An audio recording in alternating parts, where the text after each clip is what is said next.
दिल्ली रे मुख्यमंत्री मोहन चरण मांझी ओडिशार बीजेपी सांसद मानक भेटिले। पूर्व राज्य सभापति मनमोहन सामल दिल्ली गस्त करथिबा बेले सांसद मानक भेटिथिले। मोहन और मनमोहन को दिल्ली गस्त को नहीं मंत्रिमंडल अदल बदल और संप्रसारण कल्पना जल्पना राज्य राजनीति को फेरी। गस्त अवसर में मुख्यमंत्री प्रधानमंत्री को भेटिबे, ओडिशा आसिबा पई निमंत्रण करिबे। प्रधानमंत्री सहित मुख्यमंत्री भेटघाट पर मंत्रिमंडल संप्रसारण एबे हेबो कि नाही से नहीं संकेत मिली जिवो बोली कुहा जाउछि।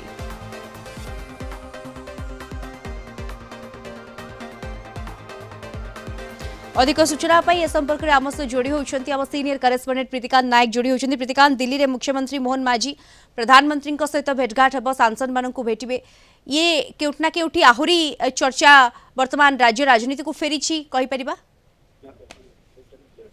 जो जेते मुख्यमंत्री गतकाली दिल्ली गस्तरे जाइछंती, आज पार्लियामेंट रे ओडिशा बीजेपी सांसद मानक भेटी सहित आज अपराह रे आपण जदि देखिए जहाँ सूचना मिलूँ प्राइम मिनिस्टर नरेंद्र मोदी को भेटार कार्यक्रम रही आई समय भितर किसी केंद्र मंत्री को भेटार कार्यक्रम रही। गतकाली गोटे डेवलपमेंट ओडिशा सरकार निष्पत्ति नहीं जो महिला कमिशन आउ शिशु कमिशन आर अध्यक्ष मेंबर को नियुक्ति देइछंती राज्य सरकार। एबे कुआ जाउची जे आयोग नियुक्ति सरिला, एबे निगम अध्यक्षकर नियुक्ति माने खूब शीघ्र हबो, हे तो सेटा आज किंबा आसंता काली भितर हे पारे। ये चर्चा सबुठु बड़ कथा होउची। जदि आपण देखिबे गतकाली महिला कमिशन आउ शिशु कमिशन अध्यक्ष और मेंबर मानकर नियुक्ति सरिबा परे जेहेतु मुख्यमंत्री राज्य बीजेपी सभापति एबे दिल्ली गस्तर अछंती आउ आज सांसद मान को भेटिचंती। मुख्यमंत्री पार्लियामेंट रे किछ समय पूर्व सांसद मान को भेटिचंती। पूर्व जेतेबेले राज्य बीजेपी रो सभापति मनमोहन सामल जाइथिले दिल्ली गस्तर जाइथिले सेतेबेले मध्य सांसद मानक सहित सेठी राज्य बीजेपी रो प्रभारी सेमाने समस्त मिसिकी आलोचना करथिले। जो रही संगठन रही सरकार जो कार्यक्रम रही संपर्क में आलोचना करथिले। आज मुख्यमंत्री जेतेबेले दिल्ली रे अछंती ओडिशा बीजेपी रो सांसद मानकु पार्लियामेंट रे भेटिथिबा जा सूचना रही। तेणु से दृष्टि एबे देखिबार कथा कोन आ परे कार्यक्रम अर्थात डेवलपमेंट होउची।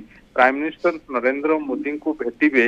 गतकाली ओडिशा रे से सूचना देइथिले जे तांकू ओडिशा को निमंत्रण करिया पई से जाउचंती। ये जो भेटघाट समय आ पूर्व जेतेबेले भेटघाट हेतिला सेतेबेले अनेक कथा चर्चा सामना को आसीथिला दीप्ति आपण जानती। आउ एबे जेतेबेले पुणी थरे आज संभवतः प्राइम मिनिस्टर सहित तांकर टाइमिंग फिक्स हेछि आउ से भेटिबे। तेणु आ परे गोटे क्लियर कट इंडिकेशन आसी पारे जो कथा कुआ जाउची जे मोदी को भेटिबा परे मोहन हुए तो ग्रीन सिग्नल मिली पारे। केंद्रीय नेतृत्व बिना अनुमोदन रे मंत्रिमंडल आगु को बढ़ी पारिबो नाही कथा। तेणु से दृष्टि आज सांसद मान भेटिचंती जहाँ रही सूचना रही संध्या रे प्राइम मिनिस्टर मोदी को भेटिबे। तेणु तापरे जना पड़िबो जे जो मंत्रिमंडल अदल बदल कथा केते आगु को बढ़ुची। आ द्वितीय कथा कारण आयोग नियुक्ति सरिती एबे जो निगम गुड़िक खूब शीघ्र दिने दुई दिन भितर ए संपर्क रे राज्य सरकार चूड़ांत निष्पत्ति नेबे बोली कुआ जाउ। बिल्कुल ए दिगरे गोटे स्पष्ट सूचना मिली परिबो आमे कहि परिबा। धन्यवाद आपनको प्रीतिकांत नायक हम सीनियर करेस्पोंडेंट जोड़ी होइतले सविशेष सूचना हमको ए संपर्क रे दउथले।